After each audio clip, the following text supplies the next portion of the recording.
최순실 씨는 그 한식 페랑디미를 통해서 뭐 거기서 한식 브랜드를 개발을 하면 그거를 프랑스 케이콘 그때 행사에 그 브랜드를 꼭 노출을 시켜라. 그러고 나서 그 자리에 대통령이 가실 거다라고 해서 대통령이 오셨고 대통령께서 그 케이콘 행사에서 그 한식 브랜드를 뭐 이렇게 좀 뭐 얘기를 했었고 최순실 씨는 그게 가장 극적인 효과다라고까지 표현을 했었습니다. 그래서 그리고 나서 아프리카 순방 행사 같은 경우도 이제 그런 취지였었고요. 그걸 기획을 시키면 이제 처음에 아프리카의 어떤 뭐 나라들에 대한 특징들을 뽑아봐라라고 처음에 이야기를 합니다. 그러면 처음엔 뭐 기획하는 사람들도 무슨 일인지 모르고 이게 뭐 뽑아보다 보면 그게 결국 아프리카 순방 행사와 관련된 일들로 연결이 돼 있었고요. 그래서 네, 뭐 제가 좀 약간 좀 두서없이 말씀드렸는데 예. 제 기억에 어쨌든 그랬기 때문에 제가 전체적으로 그렇게 파악을 하고 있었습니다. 그러니까 이 플레이그라운드 이런 걸 이용했는 것은 아닙니까?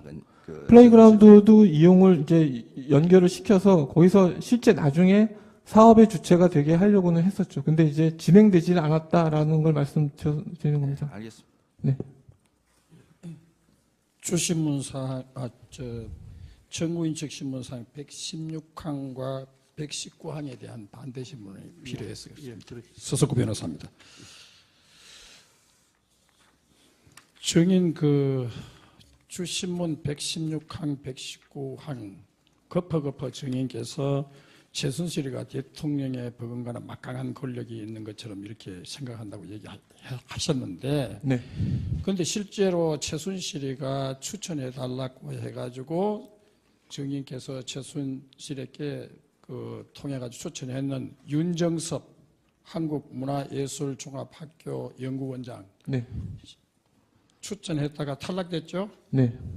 그리고 또 이현승도 추천해가 탈락됐죠. 네, 맞습니다. 자, 그리고 또 제2로 이동수가 뉴욕 주재 한국문화원장 자리 지원하였지만 탈락됐다고 했죠. 네, 맞습니다. 그렇죠. 네. 그러면 최순실이가 대통령의 버금가는 권력을 가진 것이 아니라 국가의 대한민국의 인사검증기관에 의해서 철저하게 검증해가 탈락한 거 아닙니까?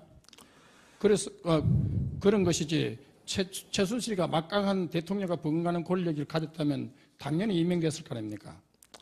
변호사님 아니 그래요. 증인 이거 위증에 관한 문제니까 신중하게 네, 답변하세요. 말씀드리겠습니다. 네, 지금 위증에 관련된 문제니까 꼭 말씀드리겠습니다. 뭐 저는 그렇게 생각합니다. 뭐 대한민국의 국민들은 이제 다 알고 있을 거라고 저는 생각하고요. 그래서 말씀드리겠습니다. 윤정섭 선생님하고 이현승 감독은 굉장히 훌륭하신 분이었습니다. 문화계에서. 예. 근데 이제 탈락된 이유는 최순실 씨 말에 의하면 좌성향이다라고 해서 탈락이 됐습니다. 그거를 한 2, 3일간 어디서 검증을 받아갖고 오셔서 저한테 안 된대요. 뭐 이렇게 누군가가 안 된대요라고 얘기를 표현을 하면서 그 안 되는 이유가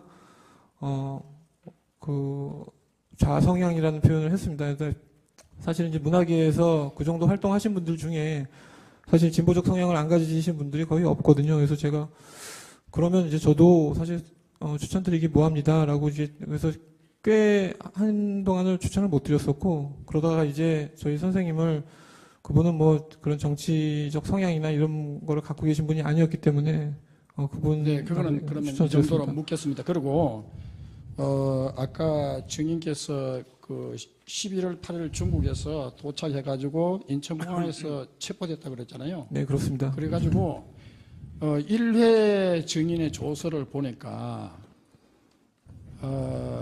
밤 12시 자정을 넘겨가지고 네. 12시 35분에 검찰청에 도착해가지고 네. 도착하자마자 35분부터 새벽 4시 45분까지 조사를 받고 네. 그 다음에 새벽 4시 45분부터 새벽 5시 1분까지 열람을 하고 네. 그래서 보니까 대략 한 4시간 30분 가까운 동안 조사를 받았대요. 네. 그런데 증인이 아까 갑상선 수술을 받았다고 하셨죠? 네, 갑상선 암 수술 받았습니다. 암 수술을 받았는데 네. 그게 언제 수술을 받았습니까? 한 2년, 3년 된 것 같습니다. 2년, 3년 네. 됐죠? 그러면 그 후유증이 지금 남아있습니까? 이게 말을 할 때 이제 자꾸 이제 목이 건조해지는 목이 건조해지고 예, 그런 현상이 있습니다. 그러면 신체적으로 상당히 건강이 그렇게 좋은 편은 아니겠네요.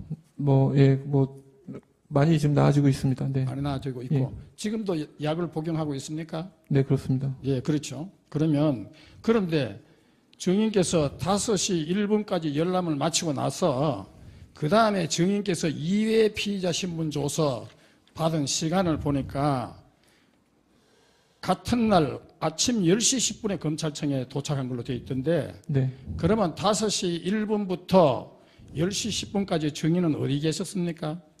구치소에 들어갔다 왔습니다. 구치소에 들어갔습니까? 네, 그러면 검찰에서 구치소 가는 왔다 갔다 왕복하는 거리가 꽤 있을 거 아닙니까? 뭐 1시간여 걸리. 1시간 정도죠. 그러면 증인께서 잠을 잘 수가 있었습니까? 1시간 정도. 예, 1시간 정도 네, 잤다. 그러면 1시간 정도 잠을 자고 10시 10분에 도착해가지고 자, 오전 10시 10분에 도착해가지고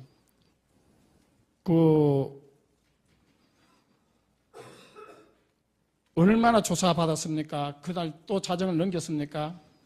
네, 기억으로는 예, 그런 걸로 그렇죠. 알고 있습니다. 예. 새벽 3시 38분까지 조사를 받고 새벽 3시 39분부터 새벽 4시 3분까지 조서 열람을 한 걸로 나타났는데 네, 1시간 잠을 자고 이렇게 아까 4시간 반 조사하고 지금 18시간이나 또 그 이튿날 잠 1시간밖에 안 잤는데 조사를 했는데 네, 증인이 그 약을 먹고 복용하고 정말 체력적으로 너무너무 힘든 상황인데 최순실이도 여기 자기도 새벽 1시 35분에 조서 보락할 때 체력이 바닥이 나가지고 조서 볼 힘도 없었다고 얘기를 했는데 증인께서도 이렇게 1시간밖에 잠 안 자고 4시간 반 그리고 18시간 이렇게 엄청난 시간을 조사를 받았는데 증인이 거기서 심리적 협박이나 압박감을 느끼지 않았습니까? 물론 제가 조사를 받았던 내용이 예. 뭐 약간 뭐 기억이 희미해서 조금 틀린 내용이 있을 수도 있습니다. 근데 예. 변호사님 자, 저는 그러면 아니 아까- 이 말씀은 제가 꼭 드려야 되겠습니다. 저는 국내에 들어올 때 저희 가족이 저한테 분명히 그런 얘기를 했습니다. 그러니까 더 이상 수치스러워지지 않았으면 좋겠다라고 얘기를 했고 제가 그거에 대한 약속으로 검찰에서 어떻게든 저는 네, 아까 열심히 조사를 받겠다라고 저는 말씀을 드려서 제가 검사님하고도 약속을 했던 게 저는 힘들어도 상관없으니까. 자, 그러면 예. 아까 증인께서 네. 그거 비슷한 취지로 답변을 하셨으니까 제가 이것만 묻겠습니다. 증인이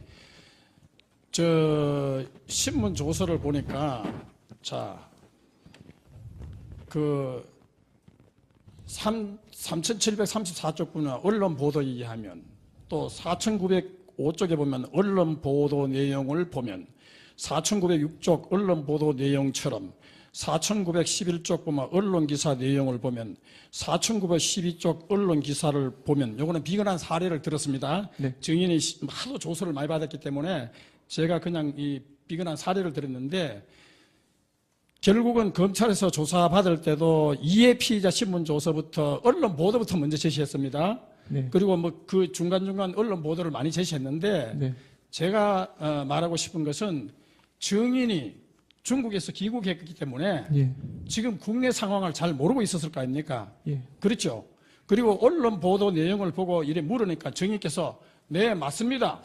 그렇습니다. 이렇게 대답을 했는데 결국 증인은 이 언론 기사 내용이 사실인지 아닌지 증인이 충분히 확인할 기회는 없었지만은 아마 언론 기사가 이렇게 보도된 걸로 봐서 사실일 것이다. 이렇게 생각하고 네, 맞습니다. 그렇습니다. 이렇게 대답한 거 아닙니까? 제가 알고 기억했던 바에 한해서는 저는 아니, 그 분명히 얘기했어요. 그 언론 보도 내용이 사실인지 아닌지에 대해서 위증이 될 수 있으니까 확실하게 얘기했어요. 근데 지금 제가 어떤 언론 보던지 지금 모르니까요. 그러니까 왜냐하면 시간 절약을 위해서 이 내용을 하락하면 증인이 검찰에서 그 언론 기사 내용을 상당히 긴 내용을 계속해서 예, 서 변호사님. 물었기 때문에 서 변호사님, 그 질문 취지를 알아듣죠, 지금? 예, 예. 알아듣- 예, 증인이. 예. 그 명확하게 한번 입장만 얘기해 보세요. 네, 뭐 제가 몰랐던 부분에 대해서는 분명히 저도 저는 잘 모르는 내용이라고 분명히 말씀을 드렸었고요. 제가 기억나는 부분에 대해서는 저는 정확히 말씀드렸다고 생각하는데 제가 이런 검찰 조사 저도 처음 받아 보니까 사실은 뭐 처음에 조사받을 때 한 2, 3일은 굉장히 긴장하고 두려웠고 떨었던 건 사실입니다. 근데 저는 오히려 이제 검사께서 뭐 그렇게 저한테 이렇게 막 이렇게 강압적으로 말씀을 안 하셔서 나중에는 조금 더 편안한 자세에서 많은 기억을 떠올려서 조사를 받았었던 기억입니다. 예. 예, 철회 조사할 때 본인이 동의했습니까? 네, 동의했습니다. 네. 예, 알겠습니다. 예, 그럼 하나만 주변에 하나만 예, 그러세요. 지금 이제 저쪽에 그 얘기 나와서 그러는데 이제 윤정섭 씨하고 뭐 그 사람들을 추천을 했는데 그 사람들이 뭐라고 그러면서 안 된다고 그랬다고요? 약간 좌성향이라고. 근데 증인도 아까 그 신문하기 전에 말씀하셨지만은 증인도 좀 진보적인 문학의 인사로 평가를 받는 사람이잖아요. 네, 그렇죠? 뭐 증인도 좀 진보적인 입장인데, 근데 왜 증인은 이렇게 뭐 여러 가지 본부장도 되고 단장도 되고 이렇게 됐다고 생각을 할까요? 제가 뭐 그 진보적 성향을 갖고 있다 하고 해서 정치적인 뭐 활동을 했던 건 아니고 단지 그냥 제가 생각하는 진보적 성향이었다고 하는 건 뭐 국민이라면 누구나 다 화낼 수 있었던, 분노할 수 있었던 뭐 세월호 사건이라든지 이럴 때 저도 분노해서 글을 올렸었고 이제 그런 것들 때문에 제가 이제 뭐 좀 진보적 성향이다라는 이야기를 좀 들었던 거였고요. 제가 뭐 어딘가에 두드러지게 나서서 뭐 5.18 광주 묘역 참배했던 거는 뭐 그건 거기 들리면 당연히 참배해야 되는 거니까 했었고, 근데 이제 윤정섭 선생님이나 이현승 감독 같은 경우에는 이제 좀 수면에 드러나는 이제 그런 어떤 큰 전시나 영화 뭐 이런 부분들에서 아마 좀 뭐가 좀 그렇게 보였던 부분이 있었던 것 같습니다. 그러니까 정부 입장에서 볼 때는 또 정부하고 이렇게 소통하면서 일을 잘할 수 있는 분을 선택하려고 그러지 않을까요? 그렇다고 그러면은 아무래도 그런 분보다는 다른 분이 좀 정부하고 소통도 잘 하고 또 협조도 잘 되고 이런 측면에서 그런 분을 선택한 거라는 생각이 들고, 뭐 증인한테 좌성향이라는 물을 게 아니신 것 것은 같아요. 그 부분은. 그 부분은 증인한테 하나 물을 게 물어보겠습니다. 아니에요. 네, 물어보세요. 좌성향이라는 것은 어떤 그건 주관적인 평가인데 소통이 잘 안 된다. 정부하고 소통이 좀 잘 되기 어려운 사람인데 이런 취지의 얘기라고 봐야 되지 않을까요? 그냥 뭐 저는 그냥 들은 대로만 말씀드린 거고 제가 그 뒤에 뭐 어떤 검증을 걸쳤는지 제가 전혀 알 수가 없었으니까요. 그리고 그게 제가 처음 인사 추천을 하라고 해서 처음 했던 거라서 그냥 또 그런가 보다. 사실은 제가 뭐 그런 부분에서 무지했기 때문에 잘 몰랐었습니다. 예.